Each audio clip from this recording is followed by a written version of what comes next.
Muy buenos días a todos ustedes. ¿Están contentos de estar en la casa de Dios? A ver, levanten la mano todos los que estén tristes. Tenían que esperar. Levanten la mano todos los que están alegres y contentos. Ahora sí. Qué bueno estar en la casa de Dios un sábado. ¿Verdad? Un fin de semana siempre las iglesias. Me fascinó esa alabanza última. Y le estaba diciendo a mi esposa, vamos a ver cómo la llevamos para allá, para poder cantarla también por el sentido, ¿verdad?, que tiene de que nuestra casa debe estar dedicada al Señor. Y ese es el enfoque que nosotros debemos dar. No podemos pensar que las cosas van a salir bien por inercia.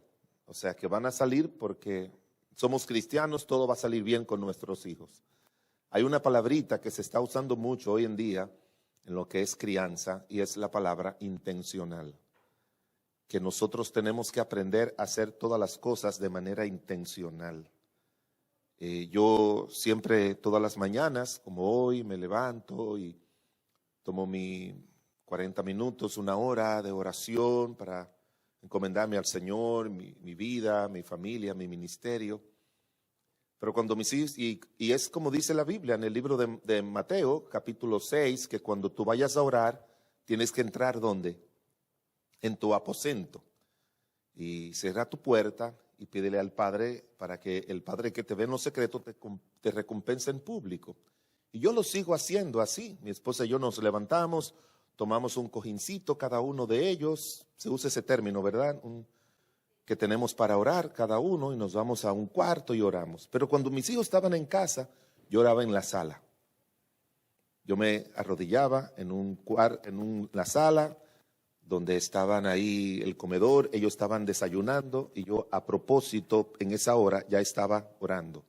Y después abría mi Biblia, me ponía a leerla para que ellos se alistaran con la escuela. Y yo lo que quería es que ellos me vieran a mí, leyendo y orando. Y cuando yo iba a sus cuartos y le decía ya, antes de acostarse o al levantarse, ¿tú oraste? ¿Tú leíste tu Biblia? Ellos sabían que eso era algo que papá siempre practicaba, porque un autor dice, a ver si lo entienden, pero a veces personas, un autor dijo que es mejor ver un sermón que oírlo. ¿Sí entienden? Es mucho mejor verlo que oírlo. Y ellos no tienen que ver eso del pastor, ellos tienen que ver eso de papá y de mamá. Y ese siempre ha sido mi énfasis donde quiera que voy con estos temas de familia. Nosotros tenemos que modelar a Cristo en todas las formas delante de nuestros hijos, porque eso es lo que les va a ayudar. El libro de Proverbios, el capítulo 4, le confieso que nunca he encontrado una porción de la Biblia tan rica para la crianza como esta. Y quisiera que ustedes todos pues vayamos allí al libro de Proverbios, el capítulo 4, versículos del 1 al 10. Proverbios, el capítulo 4, versículos del 1 al 10. ¿Trajeron sus Biblias? ¿Trajeron sus lenguas? Vamos a leer juntos. Ambas cosas vamos a usarla ahora. Así que puestos de pie, por favor, yo voy a leer uno, ustedes leen el siguiente y todos terminamos en el versículo número 10. Oíd, hijos, la enseñanza de un padre y estad atento para que conozcáis cordura. Porque yo, buena enseñanza, no desampararé mi ley. Porque yo también fui hijo de mi padre, delicado y único delante de mi madre. Y él me enseñaba y me decía, retenga tu corazón mis razones, guarda mis mandamientos y vivirás. Adquiere sabiduría, adquiere inteligencia, no te olvides ni te aparte de las razones de mi boca. No la dejes y ella te guardará, ámala y te conservará. Sabiduría ante todo, adquiere sabiduría, y sobre todas tus posesiones adquiere inteligencia. Engrandécela y ella te engrandecerá. Ella te honrará cuando tú la hayas abrazado. Adorno de gracia dará a tu cabeza, corona de hermosura te entregará. Oye, hijo mío, y recibe mis razones, y se te multiplicarán años de vida. El título que le he dado a esta enseñanza es Crianza que transforman vidas. Crianza que transforman vidas. No sé usted, ¿verdad? Pero yo soy el resultado de todo lo que soy, el resultado de la crianza que me dieron. Eso soy. Y como eso impactó tanto mi vida, porque desde que yo nací, pues estoy asistiendo a la iglesia junto con mi mamá, que después mi padre recibió a Cristo, pero él no era creyente en esa época. Pero la crianza que yo recibí es todo, absolutamente todo, lo que ha hecho que mi vida sea lo que en estos años ha sido, y sé que por la gracia de Dios será. Le agradezco a la iglesia, le agradezco a los libros que he leído, agradezco a los grados que he podido lograr en mis estudios universitarios, bíblicos o como usted quiera, pero lo que yo más le agradezco en mi vida es a la crianza que he recibido. Nada ha influido más que eso.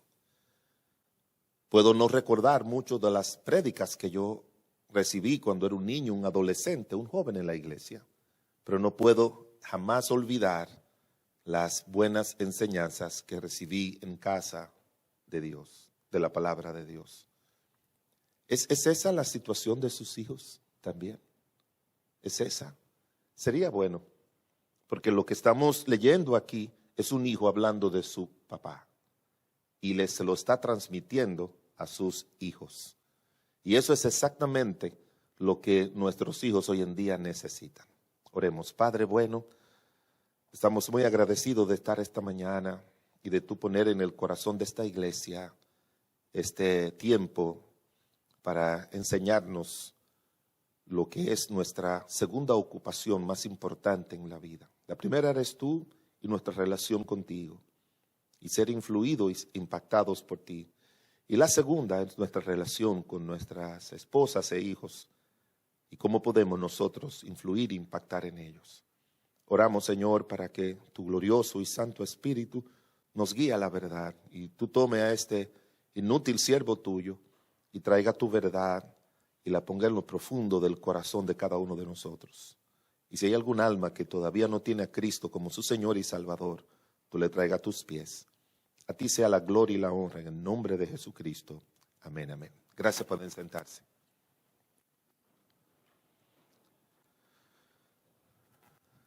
Lo que nosotros estamos leyendo aquí es exactamente el testimonio de un hijo criado por un padre que impactó su vida, que influyó en su vida. Salomón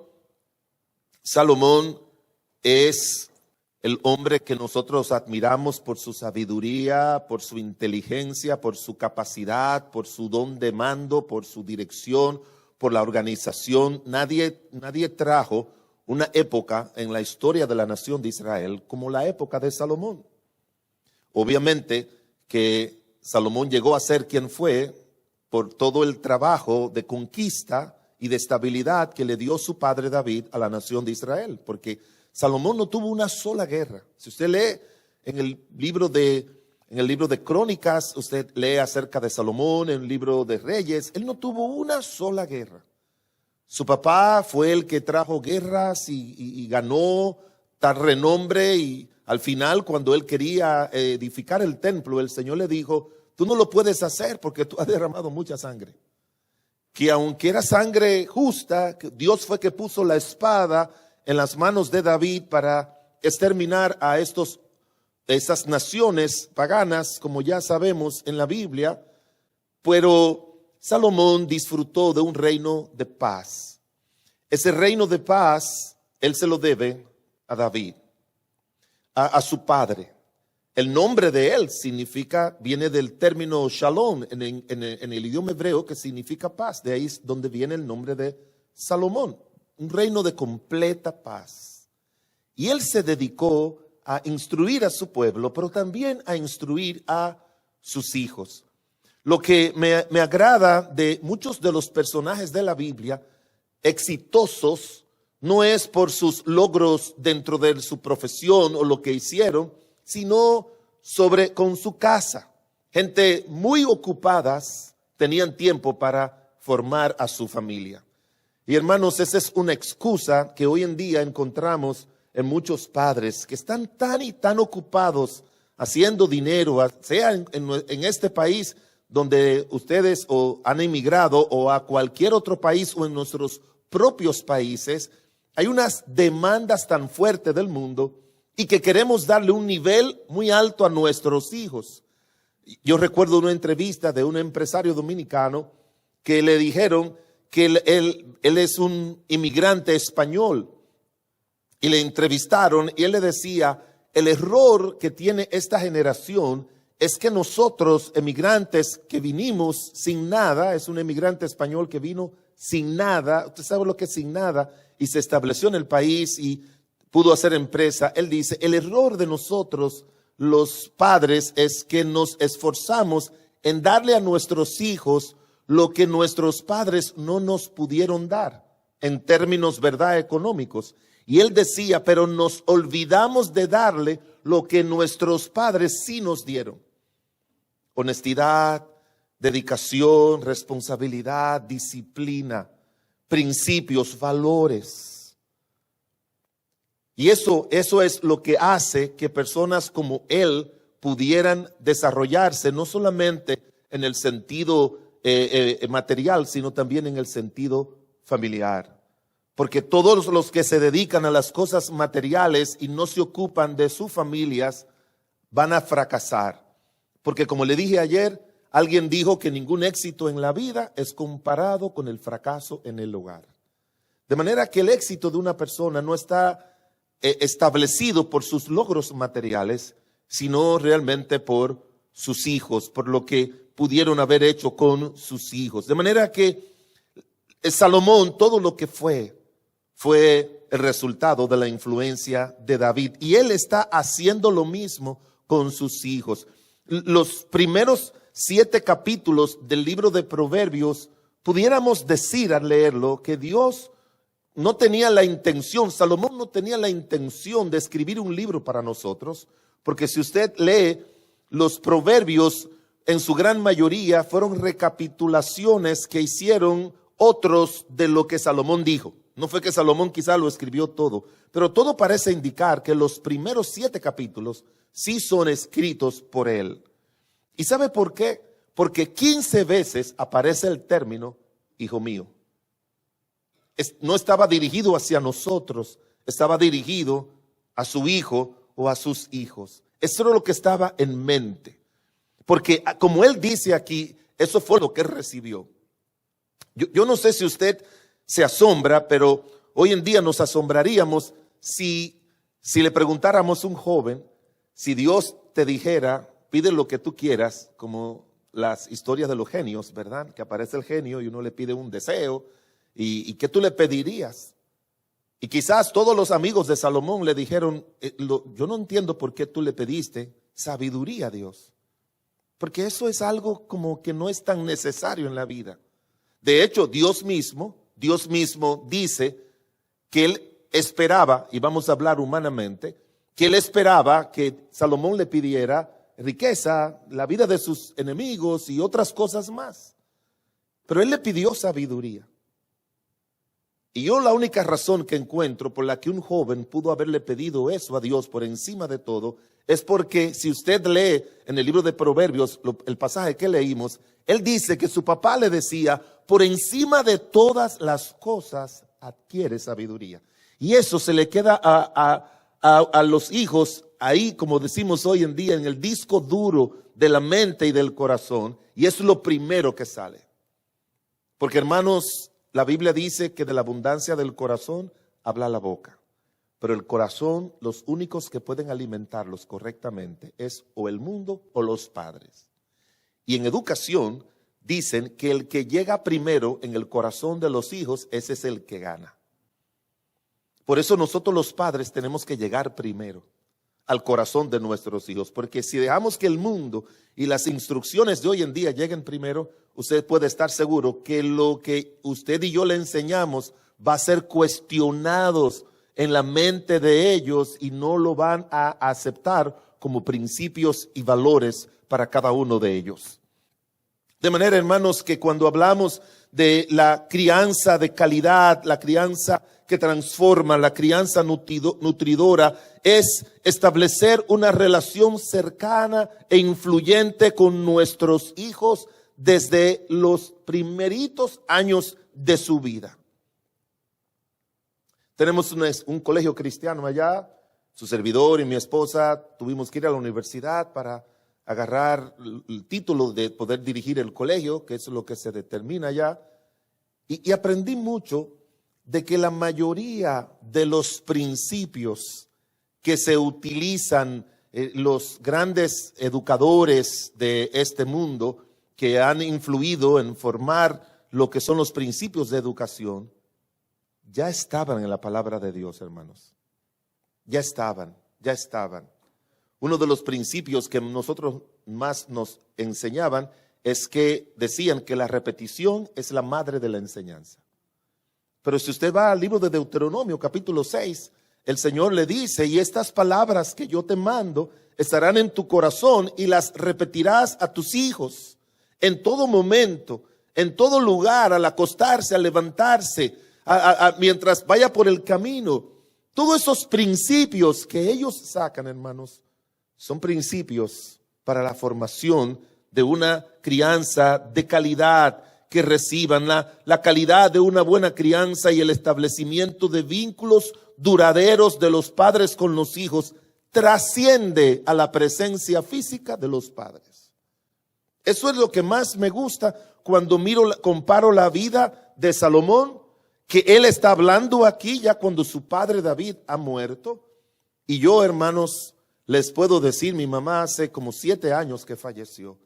Y cuando yo llegué allá a la funeraria que la tenían el cadáver, yo me arrodillé y le dije, no importa que físicamente te vayas, nunca te vayas de mi vida. Porque esos principios que uno recibe no mueren. No mueren. Y eso es lo que estamos mirando aquí con Salomón. ¿Cuáles son algunos de los principios que nos da este pasaje de la Biblia que nos va a ayudar a cada uno de nosotros a poder desarrollar una crianza de calidad? Mire lo que dice el capítulo 4. Y antes de mirar el versículo 1, quiero recordarles que nosotros los padres somos proveedores. Ese es el mejor término que podemos utilizar para referirse a un padre, proveedores. Pero tenemos que tener mucho cuidado de que solamente entendamos que somos proveedores de alimento, de ropa, de comunidades, de la bicicleta, de las clases, de la universidad, de todas las cosas materiales que nuestros hijos necesitan. No. Eso no es lo primero. Nosotros somos proveedores de lo que sale de nosotros, de lo que está en nosotros. Por eso, uno de los muchachos, los hijos más saludables, son los hijos que son amamantados por su madre. Hay cantidades de libros escritos sobre eso. Son niños muy saludables, hay muchas enfermedades que no le llegan, bueno, una cantidad de cosas que se dice. Pero en el aspecto emocional, el pecho de la madre está tan cerca del corazón, y la razón que yo encuentro y que muchos estudios que se han hecho sobre eso es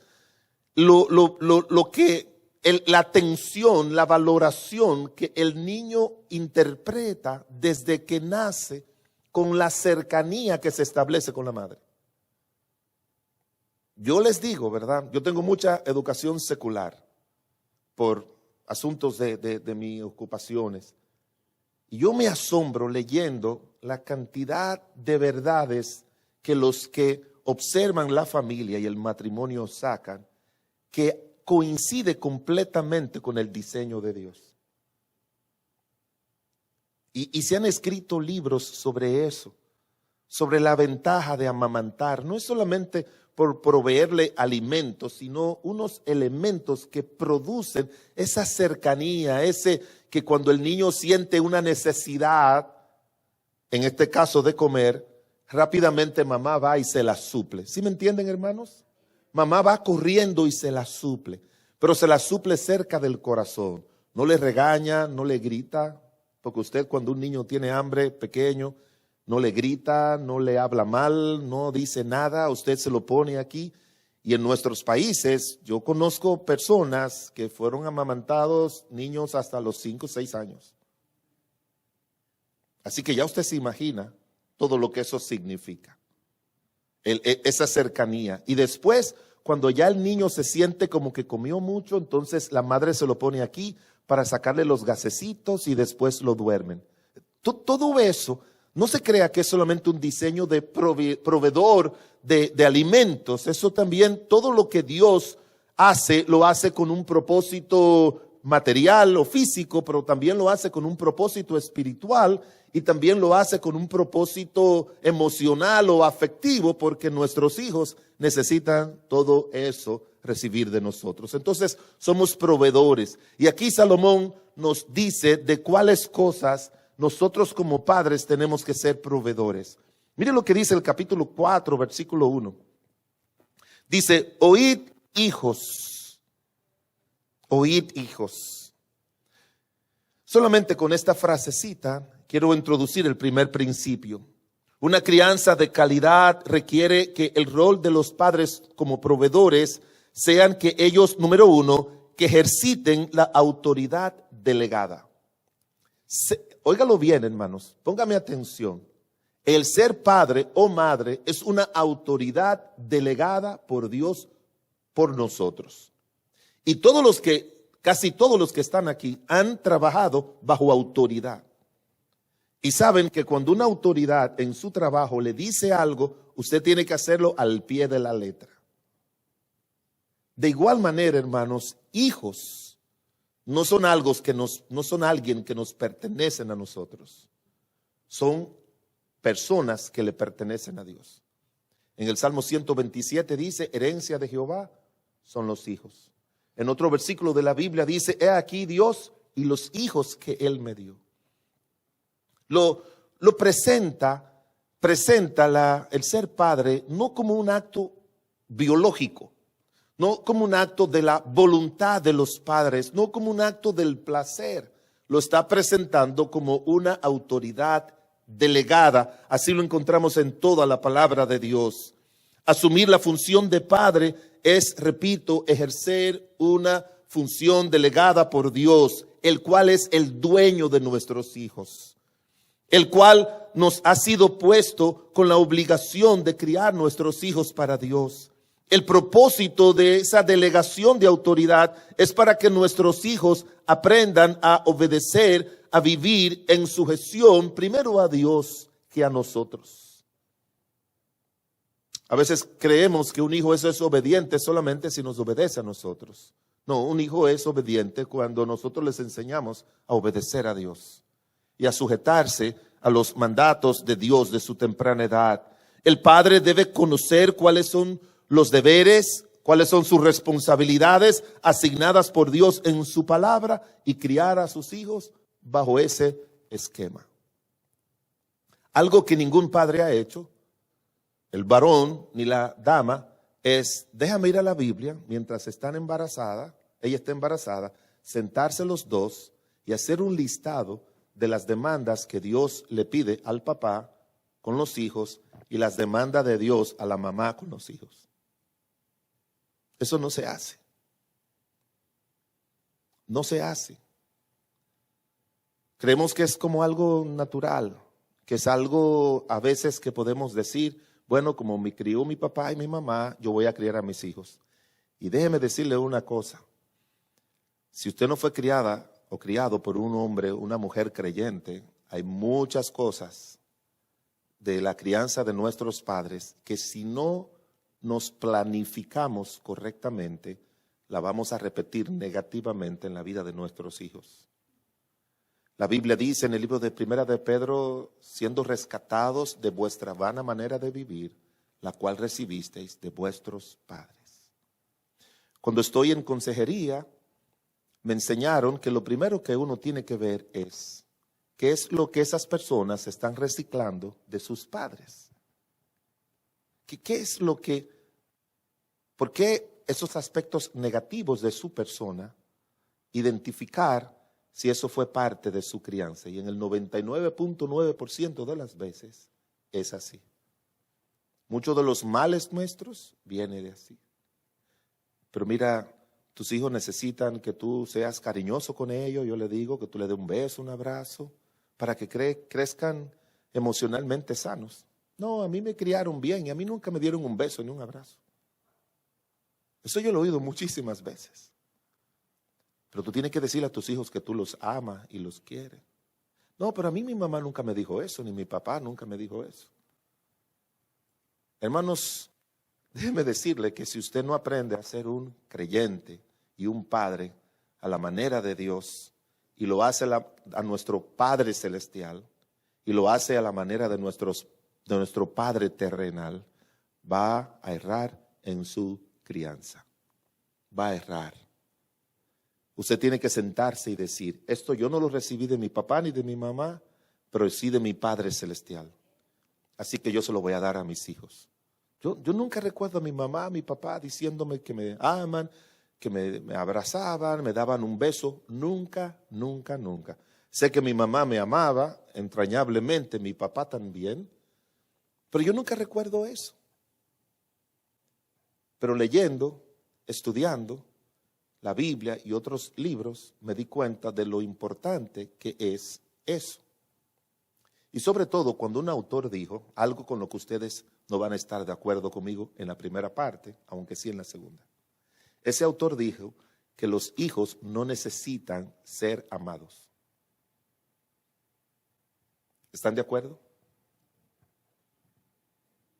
¿Sí o no? Yo sí. Él dice, los hijos no necesitan ser amados, sino hacerlos sentir amados. ¿Están de acuerdo ahora con las dos cosas? No importa lo mucho que tú ames a tus hijos. Yo he conocido hijos que hablan mal de sus padres y los padres llorando me dicen, y tanto que yo amo a ese muchacho. Bueno, el asunto no es lo mucho que tú lo amas, es lo mucho que tú lo has hecho sentir amado. El Señor Jesucristo, cuando estuvo aquí en la tierra, el Padre habló 2 veces en el cielo.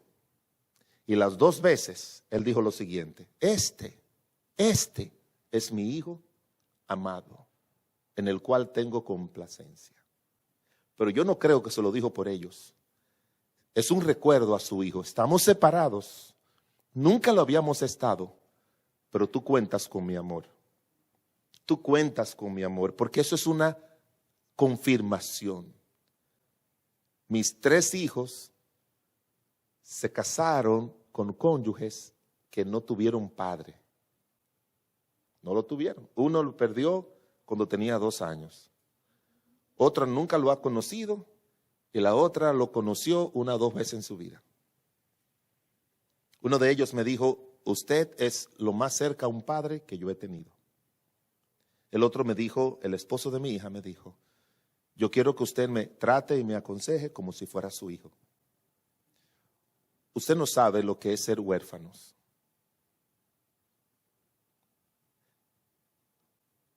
Déjeme hacerle una pregunta, solamente de confianza, a la pareja dominicana.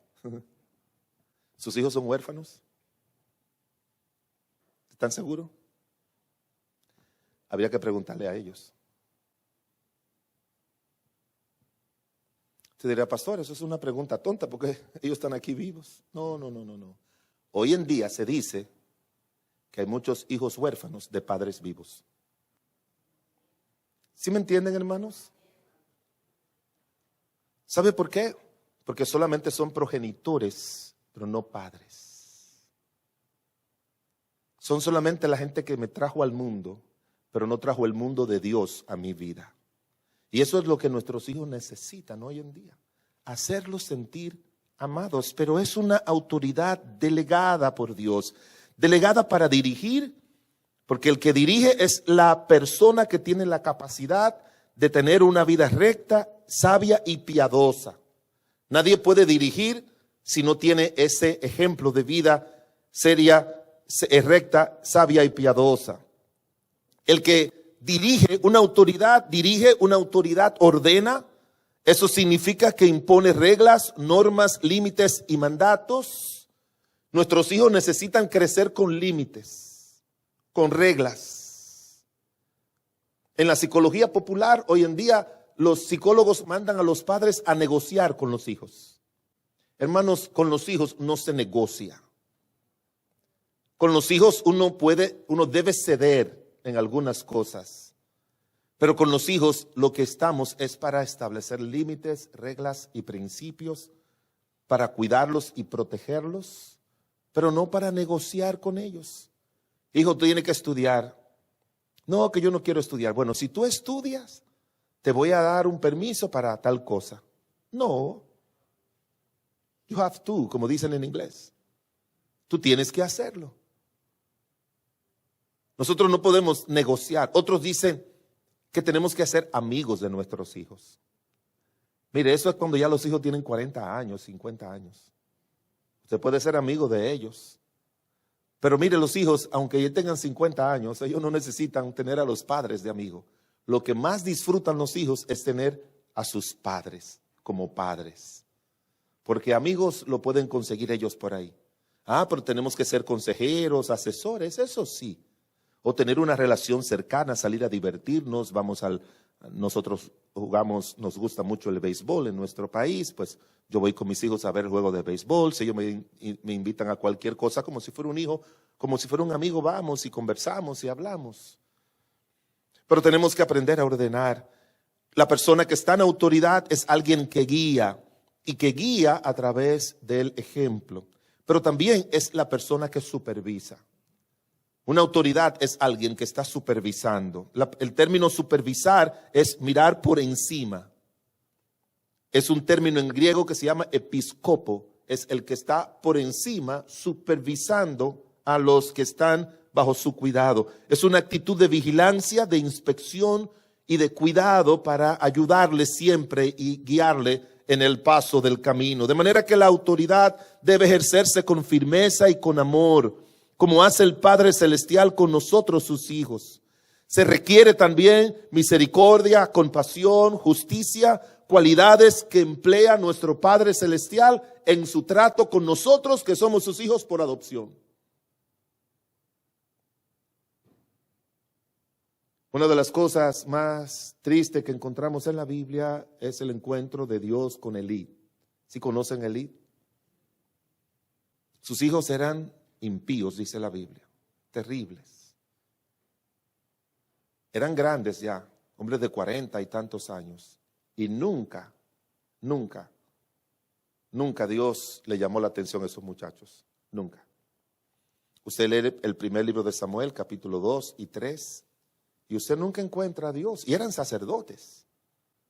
Pero Dios nunca se pone a hablar con ellos, a decirle, mis hijos, ¿por qué ustedes hacen esto? ¿Por qué ustedes hacen lo otro? Eso no está bien lo que ustedes hacen, como el Señor hace con todos nosotros. Las 2 veces fue a Elí. Tú no los estorbaste, tú no los criaste correctamente. Lo que ellos son ahora es el resultado de la crianza que tú le diste. Hermanos, eso es una declaración muy fuerte. Y por eso Dios, a quien va a pedir cuenta de nuestros hijos, no es a ellos, aunque ellos individualmente, ¿verdad?, son responsables delante de Dios, pero es a nosotros. A nosotros tenemos que hacerlo. En el capítulo número 4, versículo 1 dice, oíd, hijos. Primero, el padre es un proveedor porque debe ejercitar una autoridad delegada. Pero mire lo que dice en el versículo número 1 también. Oíd, hijos, la enseñanza de un padre. En segundo lugar, es proveedor de instrucción. Es proveedor de instrucción. Una de las tareas más graves y de las faltas de los cristianos hoy en día es que no nos tomamos tiempo para sentarnos a instruir a nuestros hijos. Eso significa que cuando yo pregunto en muchas de estas enseñanzas a familia, ¿cuántos de ustedes, no levanten la mano, pero cuántos de ustedes tienen cada día el culto familiar o el altar familiar? Quizás una familia cristiana levanta la mano. El culto familiar o el altar familiar, como también se le llama, es un tiempo de todos con Dios, así es definido. En que papá se sienta, abre las escrituras, toma un par de versículos de la Biblia, lo lee, lo explica, luego a veces cantan un coro también, y luego entonces pasan a un tiempo de oración. No sé si fue anoche a ustedes que le dije, mi mamá nos levantaba temprano antes de ir a la escuela y teníamos nuestro altar familiar. Recuerdo en una ocasión que ella siempre tomaba diferentes versículos y nosotros éramos 5 hermanos y nos daba a cada uno de nosotros para que lo fuéramos leyendo. A uno le tocaba un día, a otro le tocaba otro día, a otro le tocaba otro día y así a cada uno le tocaba. Pero un día el pastor, que era un misionero norteamericano, dijo que su salmo favorito era el Salmo 103. Y ella un día nos puso a leer el Salmo 123. Pero al otro día nos puso a leer el Salmo 123. El otro día el Salmo 123. Y así duró días, semanas, poniéndonos a leer el Salmo 103. Salmo 103. Y le decíamos, mami, pero mamá, cambia eso. No, léanlo mío. Ese es un salmo muy hermoso. Y lo leíamos y lo leía un día yo, un día mi hermana, y duramos tanto tiempo leyendo eso, que cuando me pasaban la Biblia a mí, yo la cerraba y comenzaba a decir, bendice alma mía Jehová y bendiga todo mi ser su santo nombre. Bendice alma mía Jehová y no te olvides de ninguno de sus beneficios. Él es el que perdona todas tus iniquidades, Él es el que sana todas tus dolencias, Él es el que rescata del hoyo tu vida, es el que te sacia de favores y misericordia, de modo que te rejuvenezca como el águila. Jehová es el que estableció en los cielos su justicia y yo le puedo leer ese salmo de memoria y hace ya 42 años que yo salí de donde mi mamá. ¿Sabe por qué? Porque ese es el mejor tiempo para que la verdad de Dios se quede grabado en nuestros corazones y en nuestras mentes para siempre. Padres tienen que sentarse, tomar tiempo para todos los días reunirse con sus hijos, a tener esa instrucción, esa enseñanza, la misma palabra de Dios. Aquí varias veces aparece el término enseñanza. En el libro de Proverbios aparece mucho el término instruir. Aparece mucho esos términos como una verdad que debe estar presente, una práctica. La palabra hebrea usada aquí para enseñanza abarca todos los elementos de una buena crianza. Se traduce en otras partes de la Biblia como instruir, advertir, corregir, castigar, doctrina. Todos esos términos se traduce esa misma palabra en otras partes de la Biblia. Porque lo que Dios quiere es que nosotros sepamos que Dios nos ha dejado a nosotros para nutrir el alma de nuestros hijos. Cuando el Señor Jesucristo dijo, no solamente de pan vivir el hombre, ese es el sentido que hay detrás. Necesitamos nutrición física, pero necesitamos nutrición espiritual. ¿Y sabe quiénes deben dar la nutrición espiritual? Los mismos que dan la nutrición material. Son los mismos. Exactamente los mismos. Esa enseñanza debe comenzar a la temprana edad. Dice la Escritura en el libro de Proverbios 13:24, el que detiene el castigo a su hijo aborrece, mas el que lo ama desde temprano lo corrige. Y esa palabra corregir es una palabra muy conocida entre los teólogos cristianos, que es la palabra musar. Y la palabra musar significa enseñanza. Significa enseñanza temprana.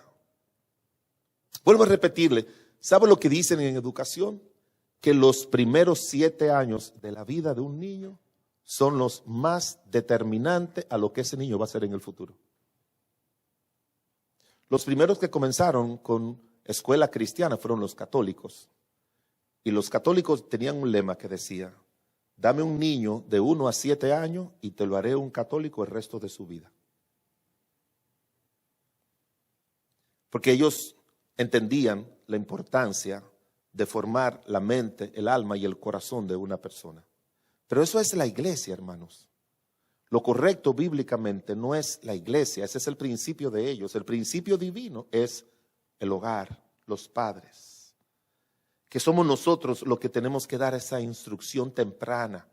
Somos nosotros los que tenemos que dar esa ayuda temprana a nuestros hijos, esa instrucción dosificada.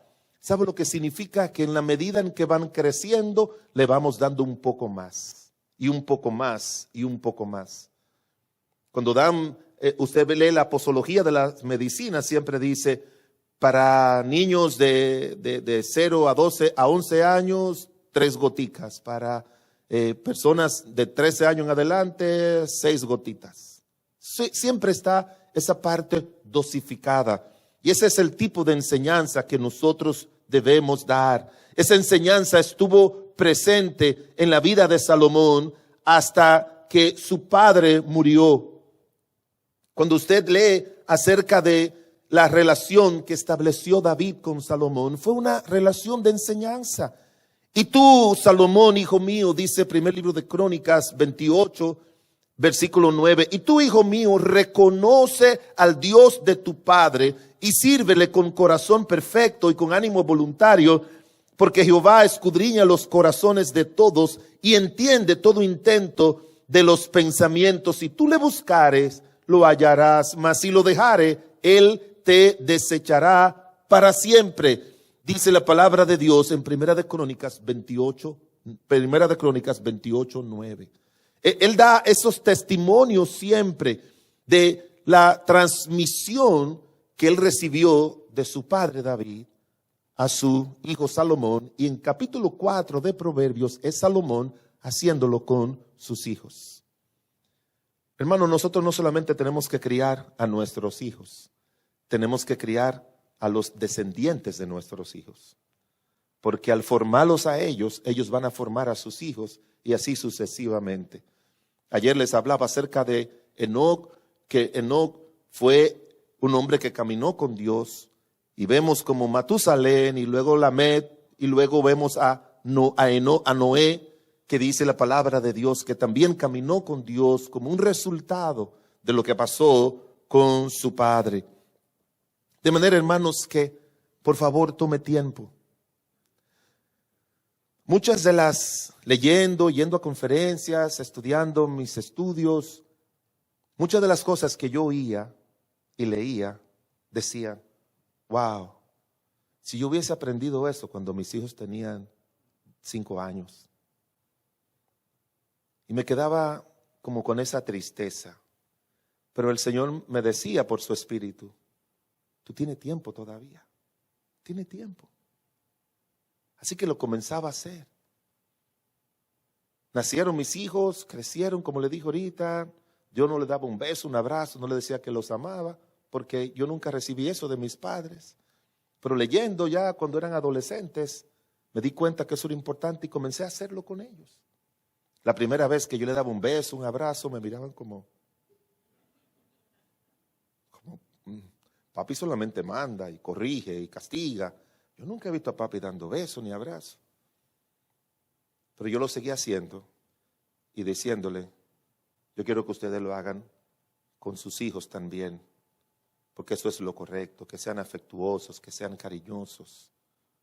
Y aún todavía, grande, yo tengo 2 hijos, mi hijo mayor tiene 40 años. Yo lo abrazo, le doy un beso y le digo que lo amo. A mi hija cuando va a la casa a visitarme, que viven cerca, ella abre, yo estoy sentado allá en el sillón y le pregunto, ¿eres tú? Sí. ¿Andas sola? Sí. Qué bueno, le digo, porque me la siento, es casada, me la siento en la pierna, comienzo a darle besitos y a decirle que la amo. Y tiene 38 años. Y con el menor igual. Una vez yo le escribí, estaba de viajes y le escribí algo a mi hijo y entonces lo leyó la esposa de él que nunca ha conocido a su papá. Y yo le dije, hijo, ocúpate de esto, haz aquello, que Dios te bendiga, te amo. Y ella dijo, ¿cuánto me gustaría que alguien me dijera a mí así? Usted no sabe la cantidad de hijos hoy en día que necesitan tener padres afectuosos, cariñosos, que le instruyen, porque la instrucción tiene que ir acompañado del afecto, del cariño, del amor, de la disciplina también, obviamente. Pero tiene que ir acompañado por eso, porque eso es como el aceite que engranaja todo. Recuérdese que dice la Biblia que el padre al hijo que ama lo disciplina. Pero los hijos, para aceptar bien la disciplina, tienen que saber que es una muestra de amor y no solamente que usted está enojado o que usted está molesto por algo que hizo. Nunca disciplina a su hijo molestos, enojados. Usted siempre tiene que sentarlo, hablarle, decirle, te voy a disciplinar por esto, te quiero, te amo.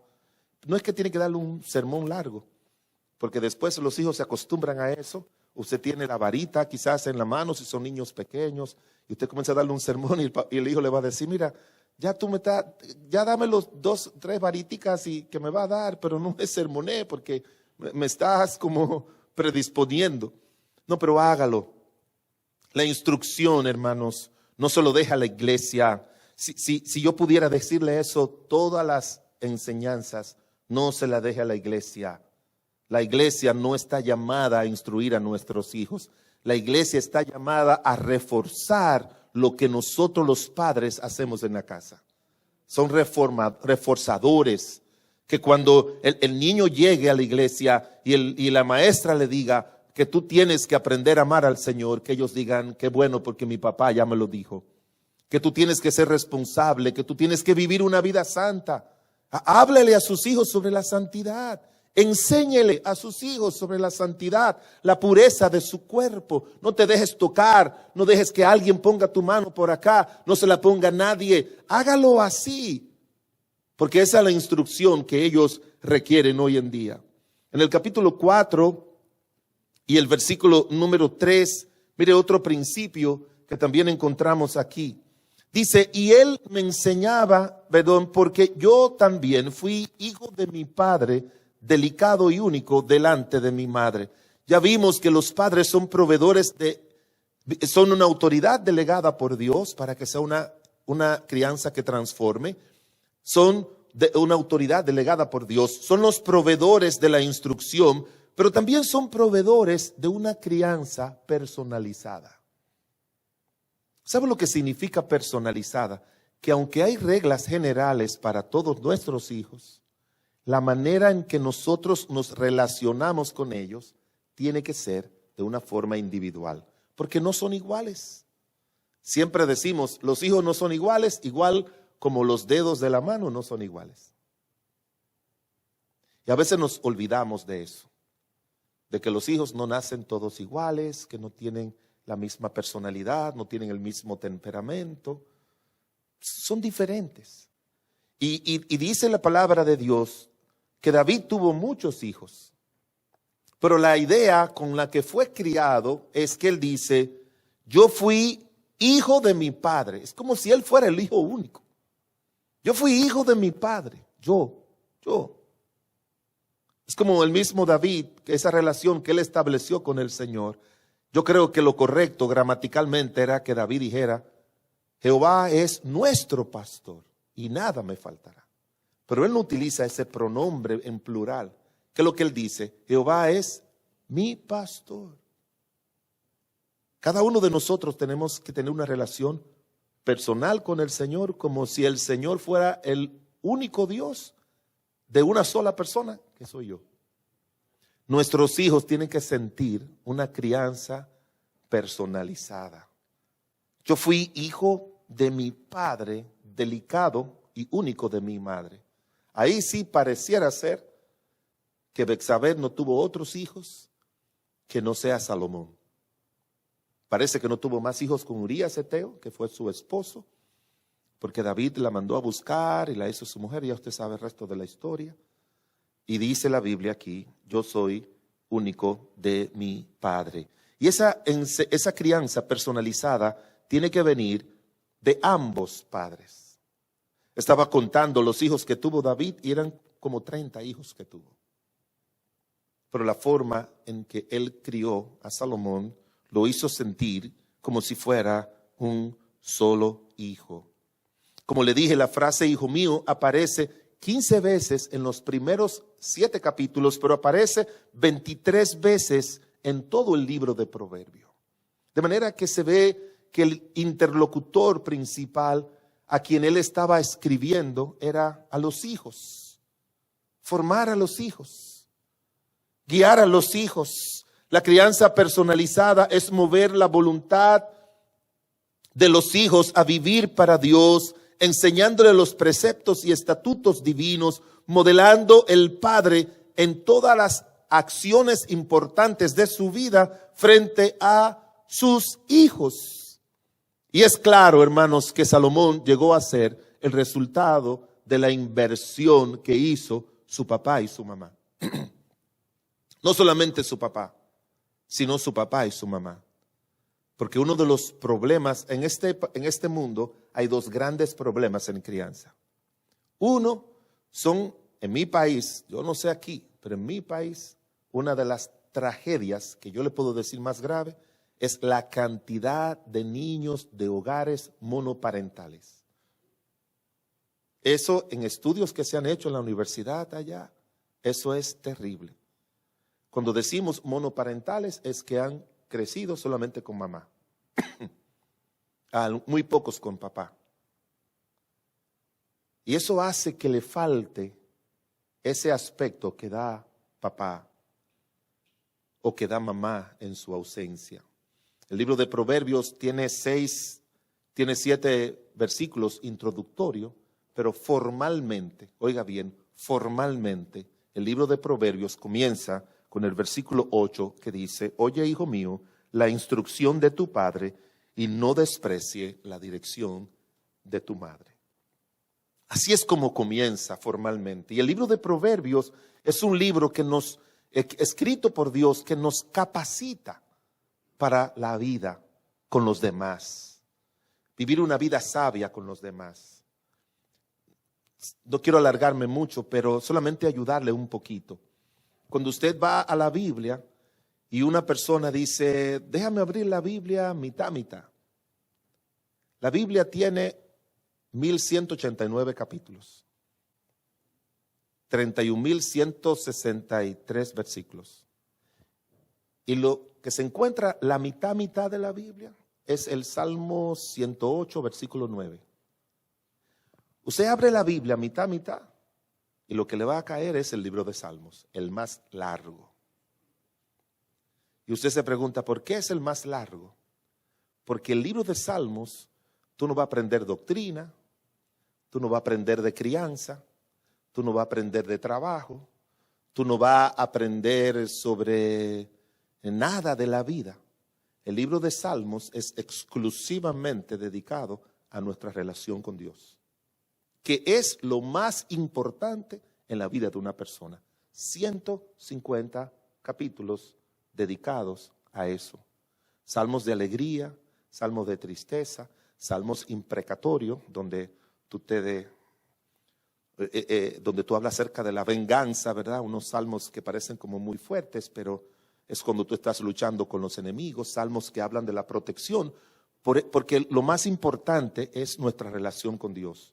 Pero después, a mano izquierda, aparece el libro de Job, para enseñarnos cómo enfrentamos las aflicciones de la vida. Cristo dijo: en el mundo tendréis aflicción, pero confiad, yo he vencido al mundo. Y no nos presenta a alguien que pasó por aflicción y terminó siendo arruinado por las aflicciones. Encontramos a alguien que se mantuvo firme en las aflicciones y que Dios lo libró y lo bendijo. Y eso es lo que va a pasar con todos nosotros si actuamos como Job. Y entonces te encuentra a tu mano derecha el libro de Proverbios. Cómo tú puedes desarrollar una vida sabia, prudente, inteligente en tu vida diaria. Y después está el libro de Eclesiastés. El libro de Eclesiastés habla del sentido real de la vida, que por más que hagamos, por más que pasen nuestras vidas, al final la vida en esta tierra es dos cosas. ¿Cuáles son? ¿Lo recuerdan? Vanidad y ¿qué más? Y aflicción de espíritu. Es eso. Y luego está el libro de Cantares, para que entendamos de que aparte de nuestra buena relación con Dios y con los demás, es nuestra buena relación matrimonial. De manera que esos libros están ahí al centro de la Biblia para ayudarnos a nosotros a desarrollar buenas relaciones. Y el libro de Proverbios hace un énfasis especial, no solamente en nuestra relación con los demás, pero nuestra relación familiar de una manera sabia, como debemos vivir. No, oiga bien, no hay otro libro de la Biblia, de los 66 libros de la Biblia, que enfatice más acerca de los hijos, de los padres, como el libro de Proverbios. No hay otro, no hay otro.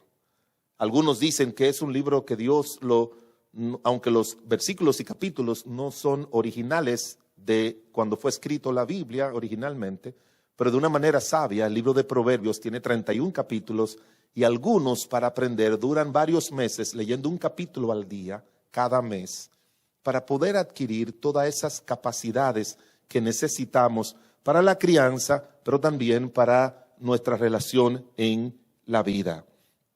De manera que tenemos que proveer una educación y una formación así personalizada. No tengo el tiempo para mostrarle el paralelo que hay entre lo que fue Salomón y lo que le enseñó su padre. Pero en primer libro de Reyes 3:3 dice la Biblia que Salomón amó a Dios. Y en el libro de Salmos 18:1 David dice, te amo Jehová. En el primer libro de Reyes 9, Salomón le pidió a su padre, a Dios, sabiduría. Y en Proverbios 4, del 4 al 5, dice que su padre le enseñaba que adquiriera sabiduría. En primer libro de Reyes 3:3 dice que Salomón anduvo en los caminos de Dios, igual como dice la Biblia que David anduvo en los caminos de Dios. ¿Usted ve cómo se repite el mismo patrón de vida en ambos? Porque papá enfatizó de una manera personal en eso. Quizás fracasó con Absalón. ¿Sí me entienden, hermanos? Quizás fracasó con Adonías. Y quizás, como él fue el pequeño, él dijo, no quiero fracasar con este. Y por eso se concentró en esa instrucción que le dio a Salomón. Fracasó con Amón, su hijo. ¿Se acuerda? Que fue el que violó a su hermana y todo lo demás, que era el primogénito. Él dijo, yo he fracasado, como pasa con muchos padres que se dedican tanto a sus labores que fracasan con sus hijos. Y él dijo, con este yo no quiero fracasar. Y mire los resultados. Y eso tenemos que hacerlo con todos nuestros hijos. Déjeme terminar ya por el tiempo. En capítulo 4, versículo 4 dice, él me enseñaba y me decía, retenga tu corazón mis razones. En cuarto lugar, tenemos que proveer una formación focalizada. ¿Qué significa focalizada? 48 veces en el libro de Proverbios aparece el término corazón. Hay un versículo que dice, dame, hijo mío, tu corazón. Nosotros tenemos que trabajar para llegar al corazón de nuestros hijos. No solamente a la mente de nuestros hijos, sino al corazón.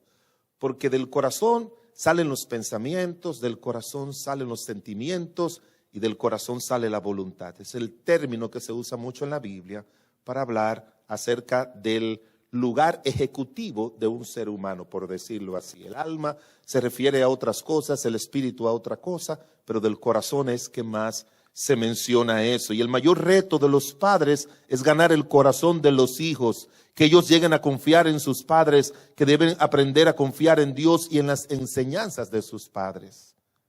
Mire las frases que utiliza Salomón desde el versículo 1 hasta el versículo 7 para referirse a sus hijos. Oiga solamente estas frases. Usted la puede encontrar desde el capítulo 1 hasta el capítulo 7, que son los que se refieren así. Frases como, átalos siempre a tu corazón, Otra frase, tu corazón guarde mis mandamientos. Otra frase es, guárdalos en medio de tu corazón. Otra frase es, escríbelo en las tablas de tu corazón. Otra frase es, no codicies su hermosura en tu corazón. Y otra frase es, sobre toda cosa guardada, guarda tu corazón. Y todo es a sus hijos. No solamente es una enseñanza individualizada, que le provee instrucción y le provee una educación, una crianza individualizada, pero también focalizada. Yo quiero que todas estas cosas estén en su corazón. ¿Y cómo podemos lograr eso? Bueno, hermanos, eso va a depender de lo que esté en tu corazón. Ustedes han leído ese versículo que ya les he repetido, que dice, estas palabras las repetirás a tus hijos y a los hijos de tus hijos al acostarte. ¿Sí recuerdan eso? ¿Sabe cómo comienza el pasaje? Él le dice, estas palabras a los padres, estas palabras que yo te mando estarán en tu corazón y las repetirás. O sea, nadie puede dar lo que no tiene. Tú tienes que atesorar las verdades de Dios en tu corazón para que puedan salir y alcanzar el corazón de los hijos. Una de las cosas con la que yo batallo mucho cuando estoy preparando predicaciones es que hay una línea, y sobre todo muy fuerte en nuestro país, de buenos y muy buenos siervos de Dios, y es cuando tú estés preparando tus prédicas, nos dicen, tú tienes que ser muy profundo y esto y aquello y lo otro y añadir esto y lo otro. Y yo he llegado a la conclusión de que, oyendo que muchas predicaciones son muy buenas a la mente, pero no llegan al corazón. Muchos padres son muy buenos razonando con los hijos, pero no llegan a su corazón. Allá teníamos un papá que envió a sus niños allá, un padre cristiano en el colegio. Y le dijo, me llamaron, yo funjo como el director general, hay una directora académica. Cuando ya hay un problema, me piden que pase. Yo fui. ¿Y qué es lo que pasa? Y oí el papá hablando ahí, no, el problema de mi hijo es el pecado. Es el pecado. Su pecado, estamos hablando de un niño de 11 años, qué sé yo. Su pecado y su pecado. Y la directora académica le decía, pero mire esto, no, es el problema de su pecado. Y yo dije, yo sé de dónde viene. Viene de esas congregaciones donde tienen mucha teología en la cabeza, pero pocas cosas en el corazón. Yo le dije, ¿usted me da un permisito, papá? Sí. Agarré al muchacho, lo abracé, lo saqué fuera de la oficina y le dije, ¿y cuál es el problema? Me dice, el problema es mi pecado. Mire, decirle a alguien que tu problema es el pecado es decirle lo que todo el mundo sabe. Porque todo es consecuencia del pecado. Y no era que él había matado, robado, ni nada, pero... Y yo comencé a establecer una relación con ese muchacho de instrucción y de trabajar en su corazón. Y cómo ese muchacho comenzó a cambiar. Como ese muchacho, cada vez que me ve, yo lo abrazo, lo jalo, converso conmigo. Cuando en días pasados me llama por teléfono y me dice, pastor, tengo un dolor en el estómago, serio. Y yo le dije, ¿tú llamaste a tu papá? Me dice, no, pastor. Yo tuve que llevarlo al médico, yo tuve que atenderlo, yo tuve que cuidarlo, yo tuve que pagar la consulta, yo tuve que hacer todo. Y lo que yo vi es, sabe mucho de Dios. Ha puesto muchas cosas teológicas en su mente, pero no ha llegado a su corazón. Ahora él para todo me busca a mí. ¿Sabe por qué? Porque los hijos quieren gente que lleguen a su corazón. Que lo miren no solamente como un ente, como yo digo, teológico, sino como un ente como Dios nos ve, humano, dañado obviamente por el pecado, pero no se repara de diferentes maneras. Y eso lo veo yo a diario. Padres que solamente saben corregir, padres que solamente saben castigar, pero no llegan al corazón de los hijos. No llegan. Recientemente oí de una mamá que era una señora, un ogro con los hijos. Y así uno de los hijos le gritó y le dijo: a mí me hubiese gustado ser hijo de fulano, le mencionó a otra madre buena cristiana. Y esa es una señora cristiana. ¿Cómo es que un hijo dice: yo prefiero ser hijo de la hermana Juana y no de ti? Así le dijo. Así se lo dijo en la cara. Ya cansada, una hija de 60 años decirle eso a su mamá. Nosotros necesitamos ganar el corazón de nuestros hijos. Y después que lo ganemos, entonces nuestros hijos van a entender todo. Bueno, se me han quedado muchas cosas, hermanos, pero también necesitan, en versículo 13 dice: retén el consejo, no lo dejes. Tenemos que proveer consejería individualizada a nuestros hijos.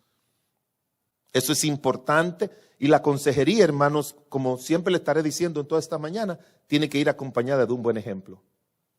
Un autor dijo que nada es más peligroso que un buen consejo acompañado de un mal ejemplo. O sea, nosotros tenemos que aprender a aconsejar a nuestros hijos, a sentarnos con ellos y decirle: hijo, te voy a hablar para darte un consejo de vida.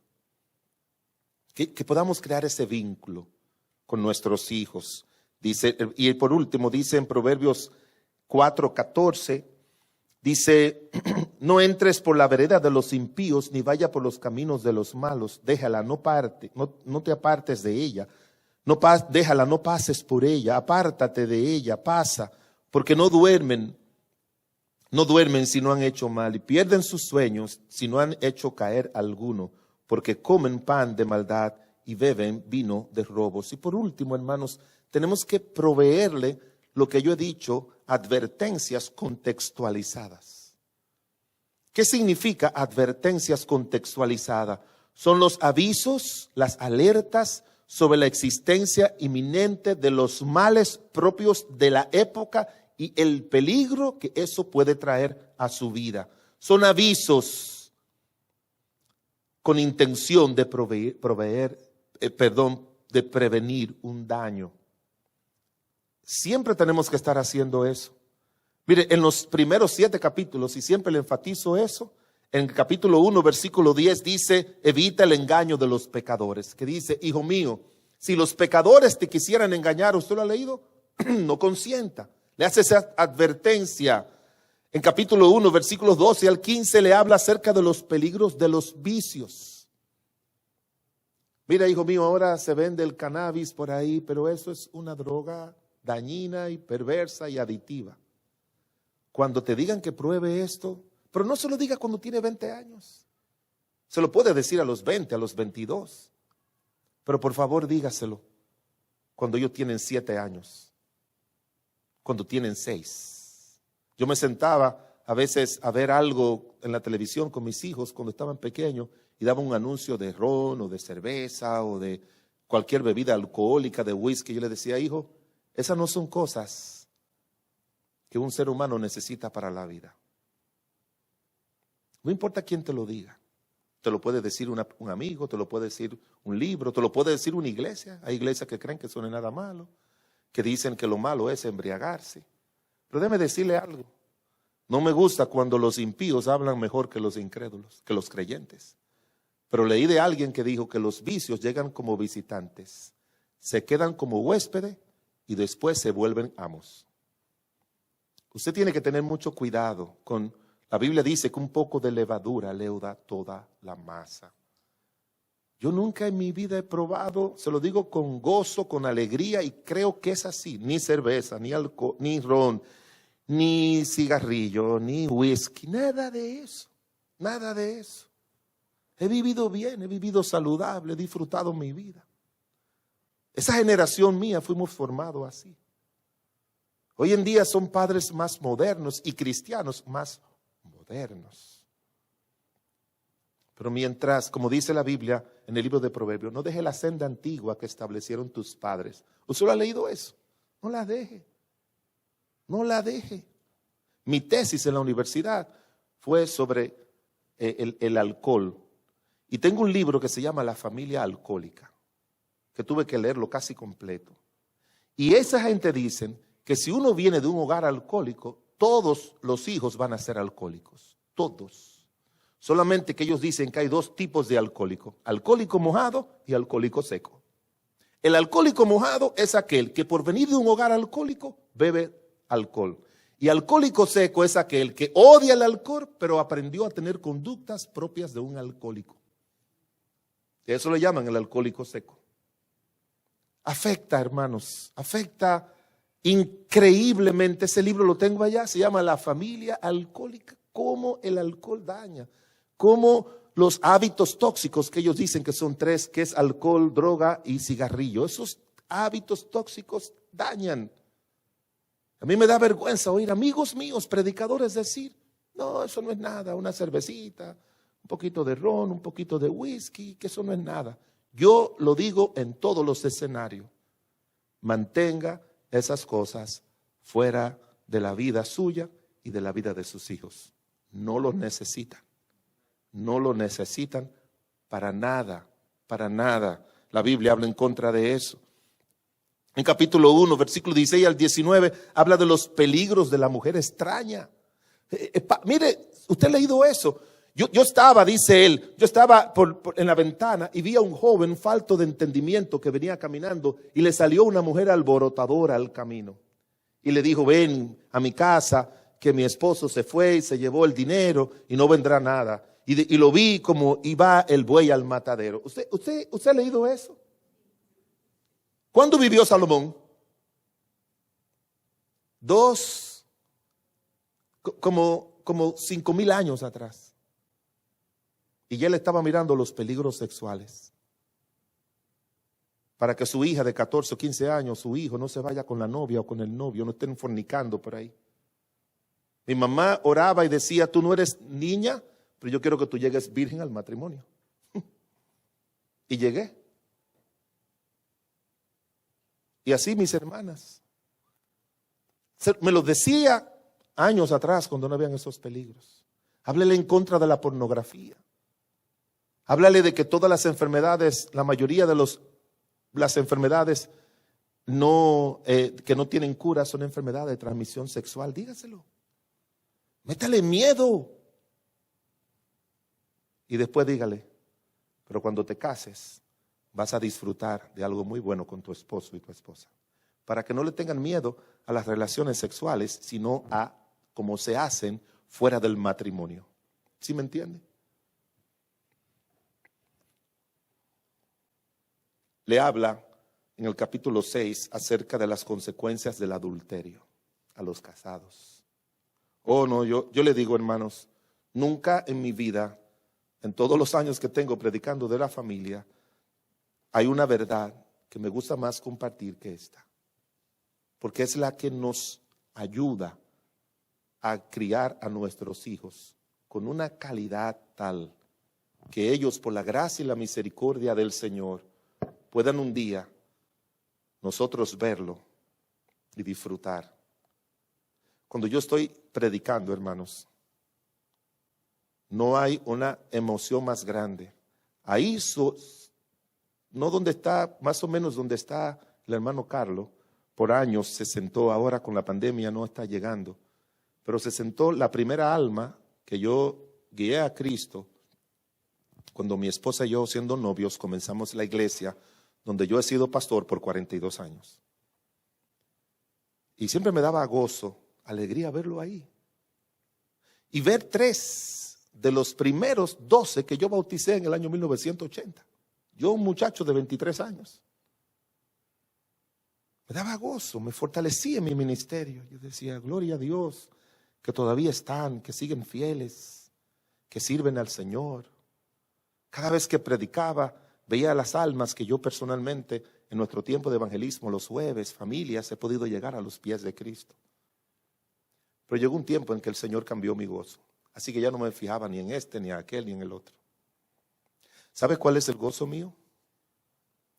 Cuando veo a mi hijo Pedro, su esposa y sus 2 hijas, sentados en el Señor. cada culto. Cuando veo a mi hija Priscila, casada con su esposo y sus 2 hijos, sentado en los caminos del Señor.